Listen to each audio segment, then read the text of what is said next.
Welcome to the Mom Life Unscripted podcast, the podcast show that normalizes the struggles of motherhood without being a Debbie Downer or using toxic positivity. Stick around for motherhood journeys from everyday mamas just like you, plus how we're navigating this wild ride we call motherhood. You might even come away with some tips you can use to survive and maybe even thrive. Society puts so much pressure on us to be the perfect mom when there's no such thing. This prevents so many of us from sharing our stories for fear of being mom shamed. As my favorite sociologist, Brene Brown, says, shame is the most powerful master emotion. It's the fear that we're not good enough. If we can share our story with someone who responds with empathy and understanding, shame can't survive. We're all in this together, Mama.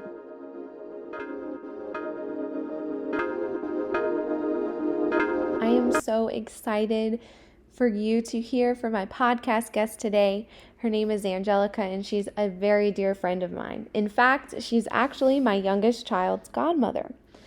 She is going to be sharing with us today how she and her ex-husband have created a happy, healthy, thriving co-parenting relationship after a bit of a rocky start. She's sharing amazing advice and tips for how you can get started if you're in this situation. And I can tell you, as an outsider looking in, it has been truly inspiring to watch their journey. I can't wait for you to hear all she has to share. So, without further ado, let's dive in. Welcome back to Mom Life Unscripted. I'm so excited to have Anjelica here with me today. So let's go ahead and get started. I guess give everybody like a brief background, whatever you're comfortable with your motherhood journey. Like, how many kids do you have? Start there. Okay, I have two girls. They're 11 and 8. So you're definitely way more experienced than I am, because I'm just stuck in year 4. You're like, what, almost triple what I'm at. So yeah, 11 years old. I know. Ooh. That's crazy. So those teenage years. I know. I'm kind of like not so secretly glad you're going through that first. That's the beauty of having friends that have right? that started having kids a lot sooner than you. Mm-hmm. I'm like, so what do I do about this? You're paving the way. You're a trailblazer. I don't have any tips for boys, but girls. I'll take yeah, right. And then I know we really wanted to talk about co-parenting. I feel like it's really timely with the holidays coming up, and like kind of about whatever you're comfortable with sharing your journey through that. Cause I know some of it might be touchy or whatever. Yeah. So that started off really, really rough. It was, as soon as me and my ex-husband got our divorce, like when we were separating, we were not in the best place with our personal relationship, but we always tried to make sure the kids never knew anything about that, even though we were literally at each other's throats. The kids never knew. That was number one priority. Right. But as time has gone on and we kind of learned a little bit more, I guess, about a co-parenting relationship, it has gotten easier. We used to it would be like text messages, just typing to each other, just f this, like we'd be so mad at each other, and we'd always we had to meet publicly. We could not go to each other's house because that was not okay. And it did have a lot to do with a lot of the animosity, I think, came from my relationship that I got into after. Right. So that kind of also played a role in the disagreements that we had and how things were handled, because I listened to another little person, birdie in my ear, devil in the shoulder, angel, instead of like really taking into account what was better. Right. And I could have handled that a lot better. Well, that side of it. But we got past that. That relationship ended, and I called my ex-husband a few weeks later after that. He knew that relationship had ended, but I called him after, and we were having a conversation about the girls, and then it just like something just came over me that I had to tell him I'm sorry for how I acted. Those most of those thoughts were not mine. Like I had it was a whole mess. Like those thoughts were not mine. That's not how I wanted to do anything.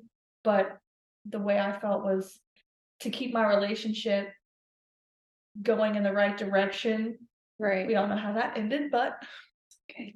To keep it going in the right direction, I had to kind of compromise between him and my ex-husband.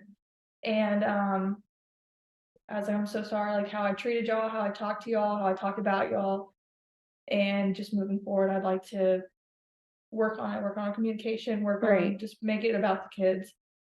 And he obviously agreed because he's level-headed, a lot more level-headed than I am. And from there, we just worked through it and we just talked. And now we're at the place where we can literally just text each other and be like, we just say the most mundane things to each other, or we can sit at birthday parties or sit at practices and just have a conversation as friends. Being there when you were married. Well, first of all, I guess give everybody background. Her ex-husband was my husband's best man, and Anjelica was my maid of honor at our wedding. We kind of like walked through, like seeing it on the outside, and I was at the birthday party. I was just like, it was so crazy because I was like, wow, they've come so far. It seems like they're friends now. Yeah, it's the strangest thing that I could be like, I can text his now fiance and be like, hey, I can just tell her whatever and she'll answer me and we have a conversation. Like my daughter, my oldest one, just went to homecoming and she was with her dad that week. So the next week something would have happened and we wouldn't be able to go the next week to get her dress. So her future stepmother asked if we could all just go together maybe. So that would have never happened 2 years ago. That scenario could not have possibly happened 2 years ago. But we all got in one car and we drove to the mall. That's amazing. I love that. Like I just got goosebumps just seeing how far you've come and how not only that, but just like how you've healed yourself after both of those relationships. It's just like night and day. It really is. Great. I'm like, yes, I've always been proud of you and like I'm proud that you're my friend. Just like seeing your growth, I'm like, God, like she's killing it. Like she's doing amazing. Like she's asking for or not even asking. You're asserting like, no, this is how I deserve to be treated. Like I am worth being treated well and it's happening. And I'm just like you're stepping into your own. Like, I'm just like, oh, I love it. It was a majority of like me and my ex-husband, we got married so young. And then I know, what were you like? I was 18. 18, yeah. I graduated high school 4 months before I got married and had a baby right now, like pretty, I was gonna say pretty quickly after, yeah. And so we were very young, and then we were married for 8 years, just almost 9 years. And we just, in that time, I actually grew up because he's older than me. So he had that time to kind of find out who he was as a person. I did not. I was fresh on the scene. Right. And we just kind of went different ways with how we expected our life to be. So I guess now we're in a much better place as we've found out who we are and we found people that are kind of meant for us. Right. And I think too, the big difference between your boyfriend now and the one like right after, you're not right, where like whenever y'all had split up, was like he's all about like he knows the girls come first. It's never it's me or the girl, like he's very much like he's very respectful of that boundary and like knows. I don't want to say like knows his place, quote unquote, Yeah. but like, you know what I mean? Yeah, in a way he does know his place. Right, like he knows his place. Like, you know, He knows where that he stands in relation to my children. yeah. They will always be the first thing that I think of before I do anything. Right. And he is very respectful of that. He loves my kids as if Yeah, they were his own. Yeah. He calls my daughter his best friend, and that's so sweet. he's the handsome man that's just stolen her mother's heart. My little wingman trying to get me that ring. I know. Like, unfortunately, they're not. He's not my stepdad, unfortunately. Not yet. Not yet. And then, and he was like, "I'm working on it." Yes. Yes. Hopefully soon. No, Maybe. but no pressure. Right? Yeah. No, if you're listening, no pressure. No, but I think that's just so amazing. Like, and I think it's so timely, like with the holidays coming up. What my husband just walked in with our baby. Mom life, dad life. So like what I guess so for people who are maybe like stuck where you were, like where it was just like really kind of hostile and just not, obviously we can't control the other person's behavior, but like what tips would you have for them, like to, I don't know, like try to move it in a better direction? And again, with this doesn't account for people who like, I don't know, like narcissists or what, like who are just not going to change, but like my main thing was take accountability for yourself. That's a good one. Take accountability for what you did and how you acted, how you treated people. Communication is obviously always going to be the biggest factor in everything. Yeah. In every aspect of life, communication is key. And making a routine of things. Like we used to have a different set of custody. Yeah, like a different custody agreement. Yeah. Custody agreement. We used to do this god awful arrangement where it was 2-2-3. I remember that, and I was like, God, that sounds stressful. It was insane, but it worked with his work schedule because he did right. I do remember that. Yeah. And it made it easier for where I worked, and because then I could, tell my boss like what days I could work, and they could schedule me that way and have that all sorted. But then we noticed that whenever the school year started, he was going to be starting his new position after he graduated. Right. And this was before we really talked about everything. I'm pretty sure, if I have my timeline correct. And he was like, well, I'm starting a new job where I'm working Monday through Friday. Would you be okay with switching to week on, week off? And we did it that way, and it's stuck around for a while. I was going to say, I feel like it's working well. We switch. Having that routine, and kids need the consistency too. Yeah. I remember when I was, actually when I was a teacher, I had a similar custody agreement. It was like certain day, it was like every other day, or it was like 2 and 2. So, and I remember, just cause like we had to, it was a different way that the kid went home from school, whether they're bus or car or whatever. And I remember like, the mom just like kind of being stressed out about it. And I could tell like the kids were, cause it was a set of twins, that they were just kind of like, I don't know, they just kind of seemed a little more anxious. So like, have you seen that with the girls? Like, are they? Yeah. They've done a lot better behavior wise. Yeah. They've done a lot better with schedules and stuff. They seem to be doing better in school because there isn't that every other day they're flip-flopping to a different house with a different set of, like, we try to keep same rules in some areas, but me and him obviously have different sets personalities of rules too. Yeah. And like bedtime, for example, my bedtime is 9:30. Like that's when everyone needs to be starting to get in bed. Him, it's 8:30, and on the weekends it's 9:30. On the weekends at my house, you can stay up as late as you want. I was gonna say you're more laid back. Yeah, I mean, he's also like past military, so that totally that's makes probably sense. where the The routine. the regimen comes. Right. You better do this way. But I think having the week we start off on the week and we have the whole week to kind of settle Ease in. We into it, don't yeah. have to like continuously go back and forth to each house. It makes it easier on them. Yeah. And so we were fine with doing that way. We've been doing that way for a while now. like almost 2 years. Yeah. Are you struggling, feeling burnt out, and completely overwhelmed as a mom? If you are absolutely not alone. I know several moms that have been in this position, whether they are a stay-at-home mom, a working mom, a side hustle mom, or anything in between. You are absolutely not alone. In fact, I've been exactly where you are, and I know how hard it is, which is exactly why I created a free resource, 10 quick and easy steps to avoid mom burnout.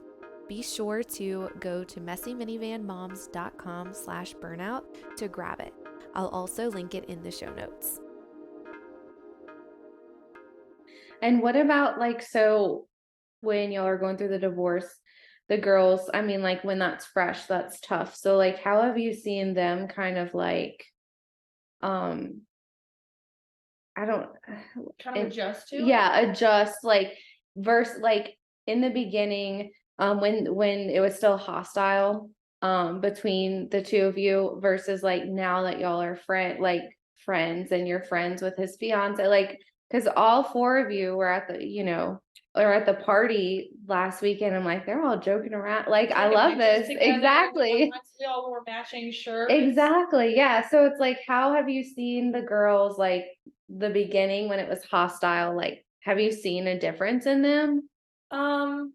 That's a little bit different because it was so right when we told them, like we tried to keep it as kind of kindergarten as possible, like factual, just like this, like this is what's happening. I'm moving out, and you're just going to go back and forth to the different houses. Right. This is what a divorce is, and like, we try to not make it too emotional for them, right? Just like, but facts. let them feel their feelings and all that. And in the beginning, it was tough because they'd be like, I want you to go back to dad's house. I want you to do this. Right. I don't want to move out. And I'm like, well, this is what's just this is how it has to be. Right. But in a more kid friendly way of saying that. So they were a little upset, but like I said earlier, we tried not to ever fight in front of them. Right. Sometimes it was unavoidable. Right. I mean, a drop off. Yeah. But the way we had worked everything out through, the court and everything, we put it in our paper, like, we cannot talk badly about the other parent in front of the children. We're not supposed to fight in front of the kids. Oh, wow. I didn't know you could do that that's awesome. Like that There's all kinds of things you can put in there. You can not have them around certain people, all kinds of stuff. But we made it to where we can't talk badly about the other parent. We can't fight in front of them. So like if they were already in the car, we'd shut the doors, and if we had to say anything, we weren't yelling at each other, but like if we have to say anything, we say it when the car doors are shut where they can't hear anything. Right. And we tried to make it as easy of a transition as possible for them.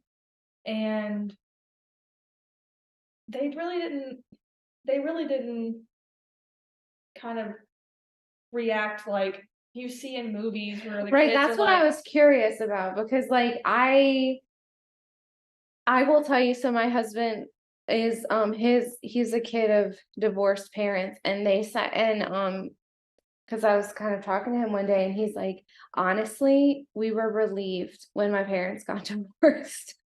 and that's very well much how my kids might feel when they're older. Right. Like looking back, like, yeah, he's like, we were all so glad. Like it was just like needed to happen. And I think too, it's really great, like when you were holding the boundary of like, look, this is just like the way it has to be, because it's hard. Like I imagine it's hard to hear, just try to make it work with dad or go back to dad's house or whatever.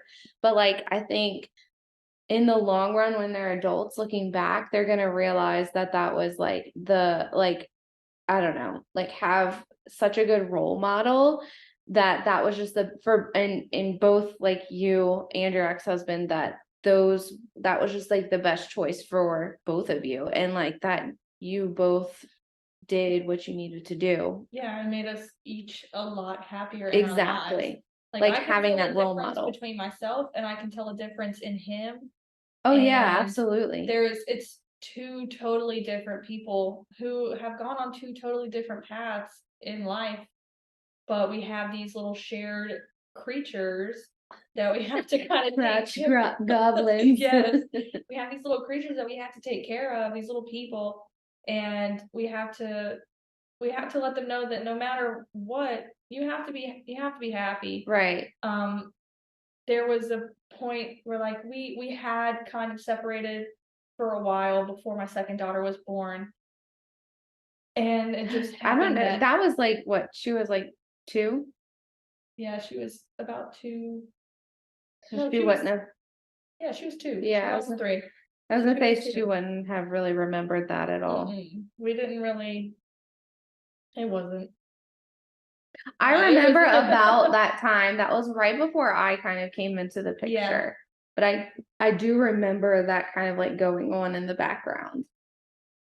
Yeah, we separated for a while, not a while, but a little bit, a few months, and we came back together, and my other daughter was like, I'm here. Hello.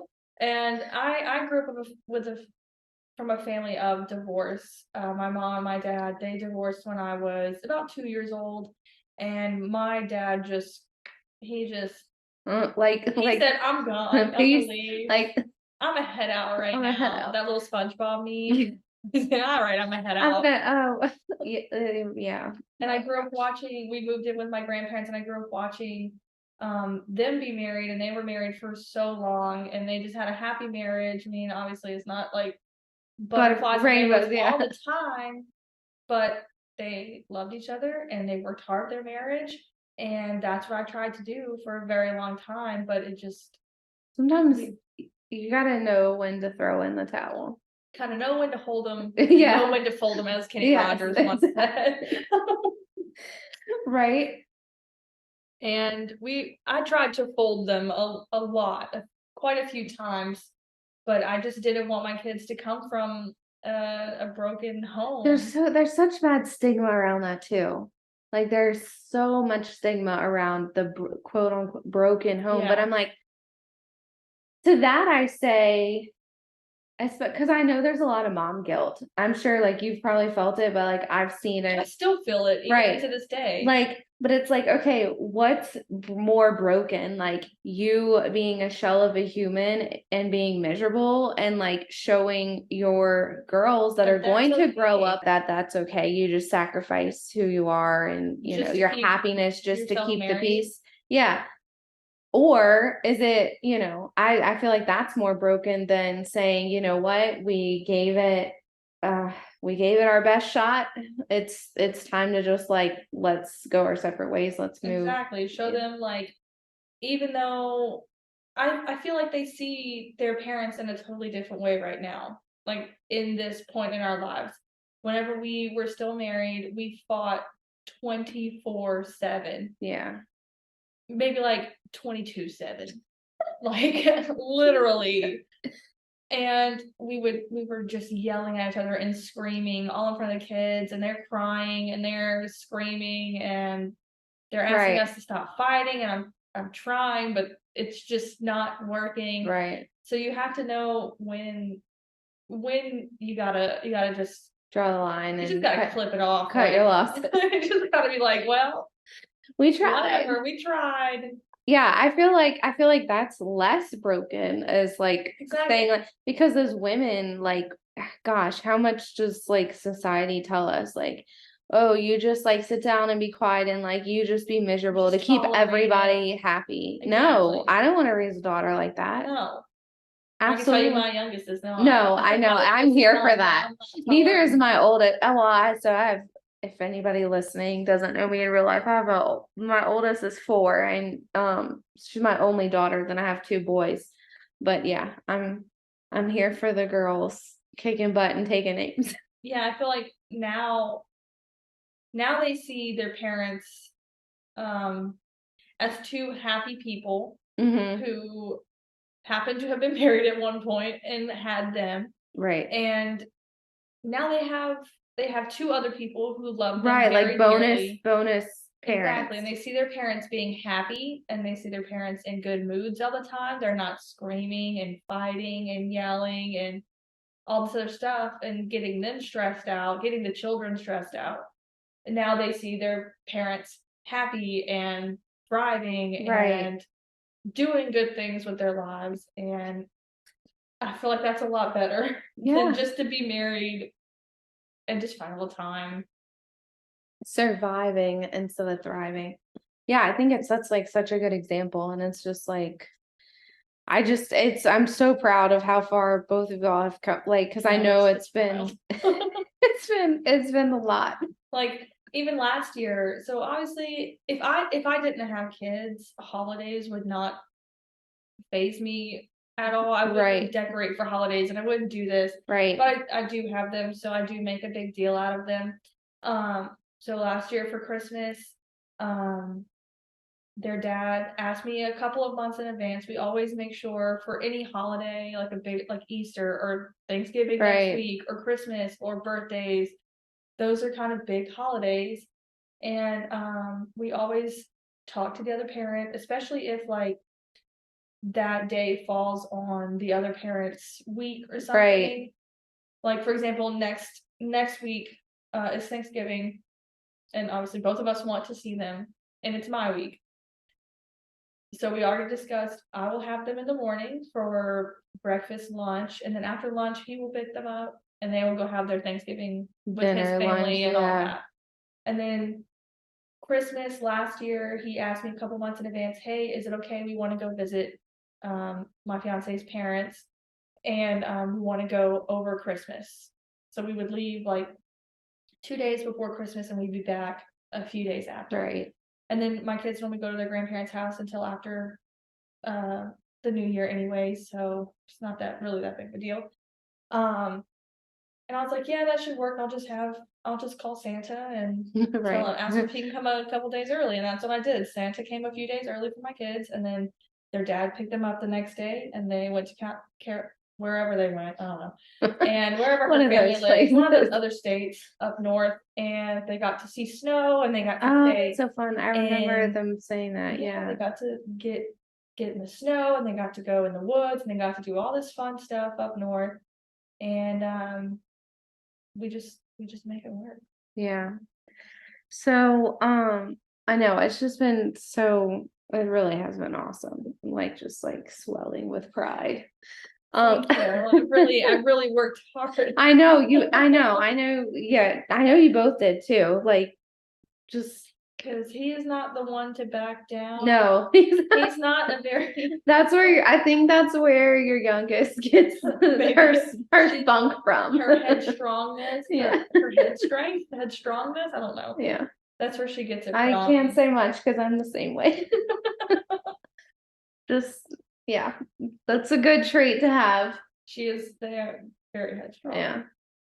Well, is there anything that we haven't talked about, or like any last like comments of just about like motherhood, or like if maybe a mom's feeling discouraged or just like down about maybe a situation like this, like they're just it won't be like that forever. That's so true. It does get better. There's seasons of life. It usually does get better over time. Like at first it might be just the other person's hurting because you might have initiated the split, which that is what happened. Right. In my case, I initiated the split.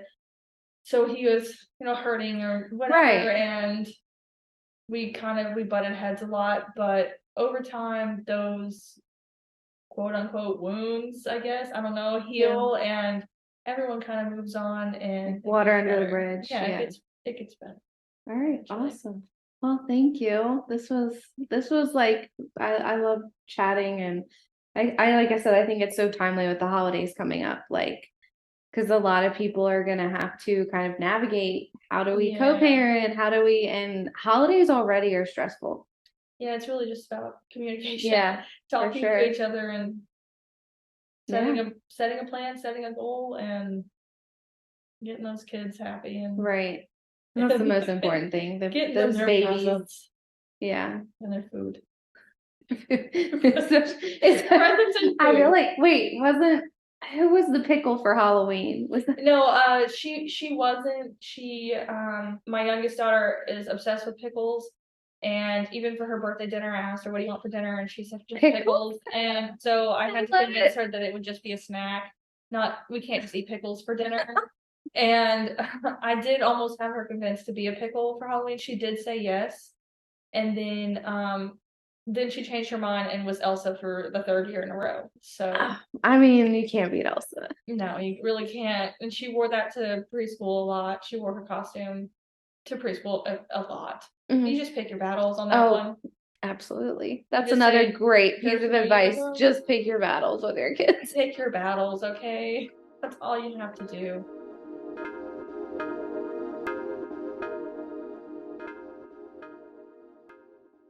If you made it this far, thanks so much for listening to another episode of Mom Life Unscripted, the podcast show that normalizes everyday struggles of motherhood without being a Debbie Downer or using toxic positivity.